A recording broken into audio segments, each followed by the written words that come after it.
జీవితేశ్వర నా జీవితాశ నీవే, రావే నా భాగ్యమా యేసువా, రావే నా భాగ్యమా యేసువా. దేవా వెంబడించితి నీ నామమున్, యేసు నీదు ప్రేమను నే వింటిని. భాసురం బగుని సిలువనే గంటిని, యేసువాడను నేనంటిని, యేసువాడను నేనంటిని. దేవా వెంబడించితి నీ నామమున్, ప్రభో ప్రారంభించితి ప్రయాణమున్. పరలోక యెరూషలేము పురికిన్ పావనా చూపుము మార్గము, పావనా చూపుము మార్గము. దేవా వెంబడించితి నీ నామమున్, నాదా ఈదలేను ఈ ప్రవాహమున్. నీదరిన్ గానని కెరటాల దాటిచే నా వికారమునన్ ప్రోవుము, నా వికారమునన్ ప్రోవుము. దేవా వెంబడించితి నీ నామమున్, స్వామి నీదు ప్రేమకు నే సాక్షిని. సంఘమందున నా పొరుగు వారికి నీ సత్యవార్తని చాటుదును, సత్య సువార్తని చాటుదున్. దేవా వెంబడించితి నీ నామమున్, రాజా నీదు రాజ్యములో చేరితి. రమ్యమౌ రాజ్యమందున నన్వాడుము, రక్షణానందము కూర్చుము, రక్షణానందము కూర్చుము. దేవా వెంబడించితి నీ నామమున్, జీవితేశ్వర నా జీవితాశ నీవే, రావే నా భాగ్యమా యేసువా, రావే నా భాగ్యమా యేసువా. దేవా వెంబడించితి నీ నామమున్.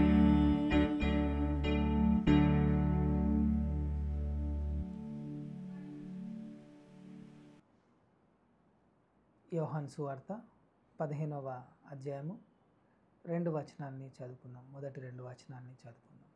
యోహాను సువార్త 15వ అధ్యాయము మొదటి 2 వచనాలు. నేను నిజమైన ద్రాక్షవల్లిని, నా తండ్రి వ్యవసాయకుడు. నాలో ఫలింపని ప్రతి తీగెను ఆయన తీసి పారవేయును. ఫలించు ప్రతి తీగ మరి ఎక్కువగా ఫలింపవలనని దానిలోని పనికిరాని తీగలను తీసివేయును. దేవుడు తన పరిశుద్ధ వాక్యము మనందరి వినికిడిలో దీవించుగాక. ప్రార్థించుకుందాం. మహోన్నతుడా మా దేవ, మీకు వందనాలు, స్తోత్రాలు. ఉదయకాలం మీ పాదాల చెంత చేరి ఈ 40 దినాల శిలువ ధ్యానాల్లో మేము తండ్రి ప్రభువా 20వ దినాన మీ యొక్క పాదాల చెంత మేము చేరి వాక్యాన్ని వినడానికి, మమ్మల్ని మేము బలపరచుకునడానికి ఇచ్చినటువంటి శ్రేష్టమైన సమయాన్ని బట్టి మీకు వందనాలు. మా నోటి మాటలు, మా అందరి హృదయ ధ్యానములు మీ దృష్టికి అంగీకారమగినట్లు చేయమని, మమ్మల్ని బలపరచమని, మీ ఆత్మచేత నింపమని యేసు పరిశుద్ధ నామమున వేడుకుంటున్నాం తండ్రి, ఆమేన్. దేవుని నామమునకు మహిమ కలుగునుగాక. ఈ శిలువ ధ్యానాల్లో యేసు ప్రభువారి యొక్క నామాల్ని మనం ధ్యానిస్తూ వస్తూ ఉన్నాం. యేసు ప్రభువారికి ఇయ్యబడినటువంటి నామాలు అనేకములు ఉంటా ఉన్నాయి. వాటిని ధ్యానిస్తూ ఉంటే దాదాపుగా సహస్రనామాలు కూడా ఇచ్చినట్లుగా మనం చూస్తూ ఉన్నాం. బైబిల్లో దాదాపు ఆయన నామాల్ని ఒక్కొక్కటిగా మనం ధ్యానిస్తూ ఉన్నప్పుడు మనం ప్రోత్సహించబడతాం, మనం బలపరచబడతా ఉన్నాం. అందుకే ఒక ఆయన ఈ రీతిగా అంటా ఉన్నాడు, every name that Jesus bears is a blessing that he shares with us. ఆయన ఇవ్వబడినటువంటి ప్రతి నామము, ఆ నామంలో మనకు ఆశీర్వాదం ఇవ్వబడతా ఉంది. ఎందుకంటే యేసు నామము అన్ని నామముల కన్నా పైనామం. యేసు నామము మనల్ని బలపరిచే నామం. యేసు నామము స్వస్థతనిచ్చే నామం. యేసు నామము ఎంతో ఉన్నతమైనటువంటి నామం. చెప్పుకుంటూ పోతే మనకు సమయం జాలదు, కానీ ఈ 20 డేస్ యేసు నామాల్ని మనం ధ్యానిస్తూ ఆయన నామంలో ఉన్నటువంటి గొప్పతనాన్ని, ఆయన నామంలో ఉన్నటువంటి శ్రేష్టమైనటువంటి విషయాల్ని మనం ధ్యానిస్తూ వస్తూ ఉన్నాం. ఈ దినాన యేసు ప్రభువారు చెప్పినటువంటి ఇంకొక మాట, ఐఎమ్ ద ట్రూ వైన్, నేను నిజమైన ద్రాక్ష వల్లిని అని యేసు ప్రభువారు చెప్పినటువంటి మాటను మనం ధ్యానిస్తాం. యోహాను సువార్త 15వ అధ్యాయంలో చెప్పబడిన విధంగా ద ట్రూ వైన్, నిజమైన ద్రాక్ష వల్లిని గురించి మనం ధ్యానిస్తాం. యేసు ప్రభువారు ఆయన చెప్పినటువంటి మాటలు, ఆయన చెప్పినటువంటి బోధలు చాలా సులభంగా సామాన్యులు, పండితులు సహితము అర్థం చేసుకునే విధంగా ఉండేవి. యేసు ప్రభువారు బోధిస్తున్నప్పుడు వేల మంది ఆయన బోధకు మరి వారు ఎంతో ఆసక్తి చూపి వచ్చి విన్నట్లుగా మనం బైబిల్లో చూస్తాం. దాంట్లో చాలామంది, ఎక్కువ శాతం మంది, 80% మంది దాదాపుగా కామన్ పీపులే, సామాన్య ప్రజానీకమే ఉన్నట్లుగా, వారికి కూడా అర్థమయ్యే విధంగా ఆయన చెప్తా ఉంటారు. దానికి ముందు కానీ సమాజ మందిరంలో యెరూషలేములో ఆయన బోధిస్తున్నప్పుడు ఈ శాస్త్రులు, పరిసయ్యులు, అక్కడ ఉండేటటువంటి మత పెద్దలంతా ఆయన బోధకు ఆశ్చర్యపడినట్లుగా మనం చూస్తూ ఉన్నాం. అంటే ఒక ఇంటలెక్చువల్ వారి ఒక సెక్ట్కి కూడా ఆయన బోధలు ఎంతో ఆశ్చర్యాన్ని కలిగించాయి. ఇంత చక్కగా ఆయన బోధిస్తున్నాడని వారు అనుకున్నారు. ఈ సామాన్యమైనటువంటి ప్రజలు కూడా ఆయన బోధకు వారు ఎంతగానో ముగ్ధులైపోయారు. ఆయన వారికి అర్థమయ్యే విధంగా వాటిని తీసుకొని బోధిస్తూ ఉండేవాడు. ఆ కాలంలో ఈ ద్రాక్షలు, ఇది వారి వాడుకలో ఉండేది. యోహాను సువార్త 2వ అధ్యాయంలో ద్రాక్ష రసం గురించి, లేకపోతే ఆ ద్రాక్ష తీగలను గురించి, ఆ ద్రాక్ష పండ్లను గురించి రెగ్యులర్గా మనం చూస్తూ ఉంటాం. వారి కాలంలో ఉండేటటువంటి, వారి వాడుకలో ఉండేటటువంటి, వారికి బాగా తెలిసినటువంటి వాటిని తీసుకొని యేసు ప్రభువారు వారికి అర్థమయ్యే విధంగా బోధించేవారు. ఈ దినాన ద్రాక్షవల్లిని గురించినటువంటి ఆ మాటను మనం ధ్యానిస్తూ ఉన్నప్పుడు, ఆయన నిజమైన ద్రాక్షవల్లిగా, తన తండ్రి వ్యవసాయకుడిగా యేసు ప్రభువారు చెప్పడము మనం చూస్తూ ఉన్నాం. కాబట్టి ఆయనలో మనం ఏ రీతిగా ఉండాలి, ఏ రీతిగా అంటుకట్టబడాలి, ఏ రీతిగా మన జీవితాలని మనం ఫలభరితంగా చేసుకోవాలో ఒక 5 విషయాలను నేను మీ ముందు ఉంచాలని ఆశపడతా ఉన్నాను. మొట్టమొదటిగా యేసు ప్రభువారు నిజమైన ద్రాక్షవల్లిగా ఆయన మనకిస్తున్నటువంటి మాటలు, ఆహ్వానాన్ని మనం చూస్తే, avoid in the true vine, ఈ నిజమైన ద్రాక్షవల్లిలో నిలిచి ఉండాలి. నిజమైన ద్రాక్షవల్లిలో నీవు నేను నిలిచి ఉంటే మనము తప్పకుండా ఫలిస్తాం. అందుకే యేసు ప్రభువారు 15వ అధ్యాయం 4వ వచనంలో, నా యందు నిలిచి ఉండుడి, మీ యందు నేనును నిలిచి ఉండు. నా యందు నిలిచి ఉండండి, నేను మీ యందు నిలిచి ఉంటాను. నా నుండి వేరుగా మీరేమీ చేయలేరు, నా నుండి వేరై మీరు ఫలించలేరు అని యేసు ప్రభువారు చెప్పినటువంటి మాట. రిమైన్ ఇన్ మీ, నాలో ఉండండి, వేరుగా ఉండి మీరేమీ చేయలేరంట. ఆయన నిజమైన ద్రాక్షవల్లిగా ఉంటుండగా ఆయనలో నువ్వు అంటుకట్టబడి, ఆయనలో నువ్వు ఫలించే తీగగా నీవు ఉండాలి. యోసేపుని గురించినటువంటి మాట ఆదికాండంలో ఏం చెప్పబడిందంటే, యోసేపు ఫలించెడి కొమ్మ, ఊట యొద్ద ఫలించెడు కొమ్మ అని యోసేపుని గురించిన సాక్ష్యం తన తండ్రిని, ఆయన గురించి చెప్తా ఉన్నాడు. బైబిల్ గ్రంథం అది మనకు తెలియజేస్తాం. మనము ఈరోజు ఆ యేసు యొద్ద ఫలించేడి తీగలంగా, కొమ్మలంగా నీవు ఉండాలి, నేను ఉండాలి, నా కుటుంబం ఉండాలి, నీ కుటుంబం ఉండాలి, మన సంఘము ఉండాలి. ఆయన నుండి వేరుగా మనం ఏమీ చేయలేము. అందుకే కీర్తనకారుడు మొదటి కీర్తన 3వ వచనంలో, ఆకు వాడక తన కాలమందు ఫలమిచ్చు చెట్టు వలె, లేక నీటి యోరను నాటబడినటువంటి ఆకు వాడక తన కాలమందు ఫలమిచ్చు చెట్టు వలె మనము ఉంటామని వాక్యము మనకు తెలియజేస్తూ ఉంది. ఈ దినాన ఆయన యందు నిలిచి ఉండాలి. Avoid in the true wine, ఆ నిజమైన ద్రాక్షవల్లిలో నీవు నిలిచి ఉంటే నీవు ఫలభరితంగా ఉంటావు, నీ జీవితము ఫలిస్తుంది అని జ్ఞాపకం చేసుకుందాం. రెండవదిగా ఏం చెప్తా ఉంది అంటే దేవుని వాక్యము, be fruitful in the true vine, ఈ నిజమైన ద్రాక్షవల్లిలో మీరు ఫలించండి. ఈ ద్రాక్షవల్లిలో మీరు నిలిచి ఉండడం, ఆ ద్రాక్షవల్లి ద్వారా నేను ఫలించటం అనేది దేవుని వాక్యంలో మనం చూస్తూ ఉన్నాం. 15వ అధ్యాయం 8వ వచనంలో మీరు బహుగా ఫలించుట వలన, మీరు బహుగా ఫలించాలి, విస్తారంగా ఫలించాలి. దేవుని యొక్క సంకల్పము, దేవుని యొక్క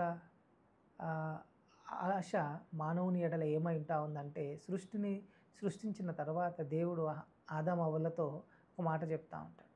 అక్కడెక్కడ కూడా ఏ జీవరాశులతో, వేటితో, ఏ జంతువులతో కూడా ఆయన ఇట్లా చెప్పినట్టుగా మనం చూడం. కానీ కేవలము ఆదాము అవ్వలను ఆయన ఏమంటా ఉన్నాడు, ఏ రీతిగా దీవించాడంటే, మీరు ఫలించి అభివృద్ధి చెంది విస్తరించి భూమిని నిండించి దాన్ని లోబర్చుకోమని దేవుడు వారిని దీవించాడు. దేవుని యొక్క సంకల్పము, దేవుని యొక్క ఏర్పాటు నీవు నేను ఫలించాలని, ఫలింపజేసేటటువంటి దేవుడు, ఫలించటం వలన ఆయన సంతోషించేటటువంటి దేవుడు, ఫలించటం వలన ఆయన మహిమపరచబడేటటువంటి దేవుడు. కాబట్టి నీ జీవితము, నా జీవితము ఫలభరితంగా ఉండాలి. అందుకే ఏమంటా ఉన్నాడు, నార్మల్గా ఫలించడం కాదు, బేర్ మచ్ ఫ్రూట్ అంటే అధికంగా విస్తారంగా ఫలించాలి, విస్తారంగా ఫలించాలి. మామిడి పండ్ల కాలాన్ని మనం సమీపిస్తూ ఉన్నాం. కొన్ని చెట్లను చూస్తూ ఉన్నప్పుడు విస్తారంగా మామిడి పండ్లు ఆ చెట్టులో ఆ మామిడికాయలు ఆ చెట్టుకు ఉండడం మనం చూస్తూ ఉంటాం. ఆ రీతిగా మన జీవితాలు ఫలభరితంగా ఉండాలి. ఆధ్యాత్మిక జీవితంలో కూడా ఫలించే విధంగా మనం ఉండాలి. అందుకే అపోస్తుడైనటువంటి పౌలు గలతీలకు రాసినటువంటి పత్రిక 5వ అధ్యాయము 22వ వచనంలో 23వ వచనంలో ఆయన ఫ్రూట్ ఆఫ్ ది స్పిరిట్ గురించి, ఈ ఆత్మ ఫలమును గురించి చెప్తా ఉన్నాడు. ప్రేమ, సంతోషము, సమాధానము, తర్వాత దీర్ఘశాంతము, దయాళుత్వము, మంచితనము, విశ్వాసము, సాత్వికము, ఆశా నిగ్రహము. ఈ ఆత్మఫలాన్ని మనము కలిగి ఉండాలి, మనం ఫలించాలి. ఆత్మఫలము అని గలతీ పత్రిక చిన్ననాటి నుండి మనం నేర్చుకుంటూ వస్తూ ఉన్నాం. మనం ఫలించుట ద్వారా దేవుడు మహిమపరచబడతాడు. మనం ఫలించడానికి ఏర్పాటు చేయబడ్డాం. అందుకే be fruitful in the true vine. ఈ నిజమైన ద్రాక్షవల్లిలో మీరు ఫలించండి. ఈ ద్రాక్షవల్లితో కాకుండా మీరు వేరుగా ఫలించడానికి ఆస్కారము లేదు అని మనం జ్ఞాపకం చేసుకోవాలి. మూడవదిగా ఏం చెప్పబడతా ఉంది వాక్యం అనంటే, మీరు be joyful in the true vine, నిజమైన ద్రాక్షవల్లి యందు ఆనందించండి. మీరు దాంట్లో నిలిచి ఉండడం, దాని ద్వారా ఫలించటము, ఆ ఫలించడం ద్వారా నిజమైన ఆనందాన్ని మీరు పొందుకుంటారు. మీరు ఫలించుట ద్వారా, అందుకే 11వ వచనంలో ఏమంటారంటే, మీ యందు నా సంతోషము ఉండవలననియు, మీ సంతోషము పరిపూర్ణము కావాలని ఈ సంగతులు చెప్పుచున్నాను. మీరు ఫలించటం వలన సంతోషం, నాకు సంతోషం, మీకును సంతోషం. నీ యొక్క గిన్నె నిండి పొర్లుచున్నది. కీర్తనలో దావీదు అంటాడు, మా యొక్క కొట్లలో కొత్త ద్రాక్షరసము పొర్లి పారుతూ ఉంది, సమస్తము మాకు సమృద్ధిగా ఇవ్వబడతా ఉన్నాయి, యెహోవా ఈరెలాను ఉంటా ఉన్నాం, మేమందరం ఆనందంతో సంతోషంతో ఉంటా ఉన్నాం. యెహోవా ఈరెలా నువ్వు ఇచ్చేటటువంటి వాడు, గిన్నె నిండి పొర్లిపోయే విధంగా నువ్వు ఆశీర్వదించే దేవుడు. ఎందుకొరకు ఆ మాటను వాడారు అని అంటే, ఆ గిన్నె నిండి పొర్లేదిగా ఉంటే అబ్రహాము గిన్నె నిండి లోతు గిన్నెని నింపిందంట. దేవుని ఆశీర్వాదాలు ఓవర్ఫ్లో అవుతూ ఉంటాయి. అందుకే దావీదు పొర్లి పారుతూ ఉన్నాయి అనంట, ద్రాక్షరసము పొర్లి పారుతూ ఉంది. గిన్నె నిండి పొర్లి వేరే గిన్నెలను నింపేదిగా అది ఆశీర్వాదము ఉంటాం. ఇది నీ సంతోషము పరిపూర్ణం కావాలి, నీ సంతోషము ఆయన యందు సంపూర్ణము కావాలి. నువ్వు ఫలించడం ద్వారా ఆయన నిన్ను మరి సంతోషభరితంగా చేస్తూ ఉంటాడు. ఆయన నీ యందు సంతోషించేవాడిగా ఉంటా ఉంటాడు. కాబట్టి ఈ దినం మనం జ్ఞాపకం చేసుకోవాల్సింది ఏంటి అని అంటే, ఆయన సంతోషము పరిపూర్ణం చేసేటటువంటి వాడు. ఆయన నిజమైన ద్రాక్షవల్లి యందు మనం ఆనందించాలి. నెహెమ్యా గ్రంథం 8వ అధ్యాయం 10వ వచనంలో, the Joy of the lord is your strength. ఆయన యొక్క దేవుని యొక్క సంతోషము మనకు బలము ఇస్తుంది, సంతోషము బలాన్ని ఇస్తుంది. దేవుని యందు సంతోషము మనకు బలమును అనుగ్రహిస్తూ ఉంది. నాలుగవదిగా వాక్యము ఏం సెలవిస్తూ ఉంది అంటే, prune to grow stronger in the true wine. నీవు పనికిరాని తీగలను పారవేసి నిజమైన ద్రాక్ష వల్లిలో గట్టిగా అంటుకట్టబడాలి. పనికిరాని తీగలను పారవేస్తారు తండ్రి వ్యవసాయకుడు అని చెప్పడము మనం చూస్తాము. నిజమైనటువంటి వ్యవసాయకుడు ఏం చేస్తాడంటే శుభ్రపరుస్తూ ఉంటాడు, ప్రూన్ చేస్తూ ఉంటాడు. గాడ్ ప్రూన్సెస్, దేవుడు మనల్ని ఏం చేస్తాడంటే షేప్ చేస్తాడు, ఒక ఆకారాన్ని తీసుకొని వస్తూ ఉంటాడు. పనికిరానటువంటి తీగలు ఒక ద్రాక్షవల్లి చుట్టూ, లేకపోతే ఒక వ్యవసాయకు చెట్లను పెంచేటటువంటి వారిని చూస్తే వారి పని ఏంటంటే దాని చుట్టూ ఉన్నటువంటి పిచ్చి మొక్కలను వాటన్నిటిని తొలగించడం, వాటిని తీసి పారవేయడం, బయట వేసి అగ్నిలో కాల్చివేయడం మనం చూస్తూ ఉన్నాం. దేవుడు కూడా అదే చేస్తూ ఉంటాడు, నిన్ను నన్ను చెక్కుతూ ఉంటాడు. ఏ రీతిగా చెక్కుతూ ఉంటాడంటే ఆయనకి ఇష్టం లేనటువంటివి, అనవసరమైనటువంటివి, ఏపుగా పెరిగినటువంటివి ఏదైనా కావచ్చు, నీ గర్వం కావచ్చు, అతిశయం కావచ్చు, నీలో ఉండేటటువంటి వేరేవి ఆయనకి ఆయాసకరమైన, ఆయనకి ఇష్టం లేనటువంటివి ఆయన వాటిని ప్రూన్ చేస్తూ ఉంటాడు, తొలగించి వేస్తూ ఉంటాడు. అప్పుడు దానికి నువ్వు తట్టుకోవాలి, దానికి నువ్వు బేర్ చేయాలి. అది కొంచెం నొప్పి కలిగించవచ్చు, అది కొంచెము మనకు అయిష్టంగా ఉండవచ్చు, కానీ దాన్ని నువ్వు ఎప్పుడైతే అంగీకరిస్తావో దేవుడు నిన్ను ఇంకా బలంగా చేస్తాడు. అందుకే ఏమంటున్నాడంటే ఇక్కడ చూడండి, నాలో ఫలింపని ప్రతి తీగను ఆయన తీసి పారవేయను, ఫలించు ప్రతి తీగను మరీ ఎక్కువగా ఫలింపవలనని దానిలోని పనికిరాని తీగలను తీసివేయను. ఎంత చక్కగా చెప్తా ఉన్నాడంటే, మొదట దానిలో ఉండేటటువంటి పనికిరాని తీగలను తీసివేస్తాడు, దాని తర్వాత దానిలో ఉండి కూడా ఇంకేమైతే అంటే ఆ పనికిరాని తీగలను తీసివేయును అని అంటాం. ఒక వ్యవసాయకుడు, ఒక మంచి వ్యవసాయకుడు ఏం చేస్తూ ఉన్నాడంటే వాటిలో పనికిరానటువంటి వాటిని ఎంచి గుర్తెరిగి వాటిని తీసివేయడం మనం చూస్తాం. ఇది ఆ మంచి వ్యవసాయకుడు, ఆ నిజమైన ద్రాక్షవల్లి మనల్ని ఆయన ఏం చేస్తూ ఉన్నాడంటే ఆయన యందు నిలిచి ఉండడానికి ఈ యొక్క పనికిరానటువంటి వాటిని తీసివేస్తూ ఉంటాడు. కాబట్టి దాని ద్వారా మనం అందరం కూడా చక్కగా ఫలిస్తాము. ఆయన మనల్ని ఫలించడానికి ఎంచుకున్నాడని దేవుని వాక్యము తెలియజేస్తూ ఉంది. చివరిగా ఐదవదిగా ఏం చెప్పబడతా ఉంది అని అంటే, మరి stay rooted in the word. మనము ఈ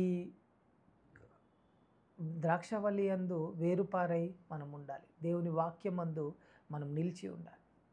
ఈ ద్రాక్షవల్లి నిజమైన ద్రాక్షవల్లి, దానిలో నిలిచి ఉండాలి, దానిలో నువ్వు ఫలించాలి, దానిలో సంతోషభరితులుగా మనం ఉండాలి.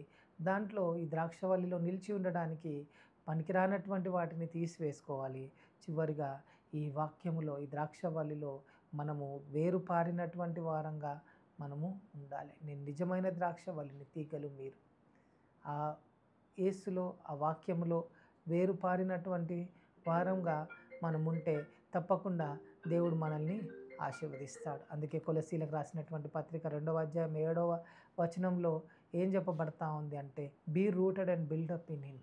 ఆయనలో మీరు నాటబడినటువంటి వారై, వేరుపారినటువంటి వారై, చక్కగా కట్టబడినటువంటి వారుగా మీరు ఉండాలి. ఈ వాక్యంలో, ఈ వాక్యమునందు వేరుపారై ఉంటే ఎప్పుడు మీరు ఫలిస్తారు. ఆకు వాడక తన కాలమందు ఫలమిచ్చు. నీటి ఓరలు నాటబడినటువంటి దానిలాగా ఆ వాక్యపు ఓరల్లో మీరు నిలిచినటువంటి వారుగా మీరు ఉంటారు. యెహోషువ గ్రంథం 1వ అధ్యాయం 8వ వచనంలో ఏం చెప్తా ఉండనంటే, ఈ యొక్క మాటలు, ఈ ధర్మశాస్త్రంని, ఈ లాని ఎప్పుడు కూడా నీ నోటి మీద ఉంచుకొనవాలి. నువ్వు కుడికి కానీ ఎడమకు కానీ తిరగడానికి వీల్లేదు. ఇది నీ హృదయంలో భద్రపరచుకోవాలి, దాని ప్రకారము నువ్వు నడవాలి. ఆ వాక్యం నందు వేరుపారైన వారుగా నీవు నేను ఉండాలి. ఈ ఉదయకాలం వాక్యాన్ని వింటున్నటువంటి మనం, ఆయన నిజమైనటువంటి ద్రాక్షవల్లి, ఆ ద్రాక్షవల్లి యందు మనము నిలిచి ఉండాలి. ఆ ద్రాక్షవల్లి యందు మనం ఫలించాలి. ఆ ద్రాక్షవల్లి యందు ఫలించడం ద్వారా సంతోషించాలి. ఆ ద్రాక్షవల్లిలో మనం గట్టిగా నాటుకోవాలి అనంటే మనలో పనికిరానటువంటివి తీసివేయడానికి మనల్ని మనం సమర్పించుకోవాలి. చివరిగా ఈ ద్రాక్షవల్లిలో, ఈ నిజమైనటువంటి ద్రాక్షవల్లిలో, ఆ వాక్యమందు వేరుపారిన వారై మనము, మన జీవితాలు, మన కుటుంబాలు, మన సంఘము ఉండాలి. ఈ రీతిగా ఉండడానికి పరిశుద్ధాత్మ దేవుడు సహాయం చేయనుగాక. ఆమేన్. ప్రార్థించుకుందాం. మహోన్నతుడ మా దేవ మీకు వందనాలు. ఉదయకాలం నిజమైన ద్రాక్షవల్లిగా మీరు మా ఎదుట మీరు ఉంచినటువంటి ఈ శ్రేష్టమైన వాక్యాన్ని బట్టి మీకు వందనాలు. మీ యందు నిలిచి ఉండడానికి, మీ యందు ఫలించడానికి తండ్రి, మేము ఫలించడం ద్వారా మీరు మాకు ఇచ్చేటటువంటి ఆనందాన్ని బట్టి మీకు వందనాలు.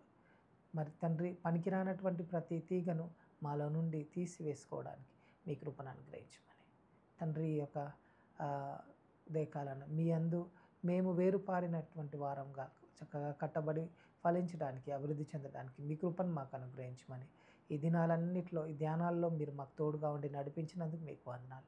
విన్న వాక్యము వృధాగా పోకుండా అది ఫలించులాగున మా జీవితాలని కట్టే విధంగా మాకు సహాయం దయచేయమని మీ కృపను మాతో ఉంచమని యేసు పరిశుద్ధ నామమున వేడుకుంటున్నాం తండ్రి. ఆమేన్. తండ్రి, కుమార పరిశుద్ధాత్మ త్రియేక దేవుని దీవెన, ఆయన కృపా సమాధానమును మనకు, మన సంఘమునకు, కుటుంబాలకు ఇప్పుడు ఎల్లప్పుడు సదాకాలం తోడైండును గాక. ఆమేన్.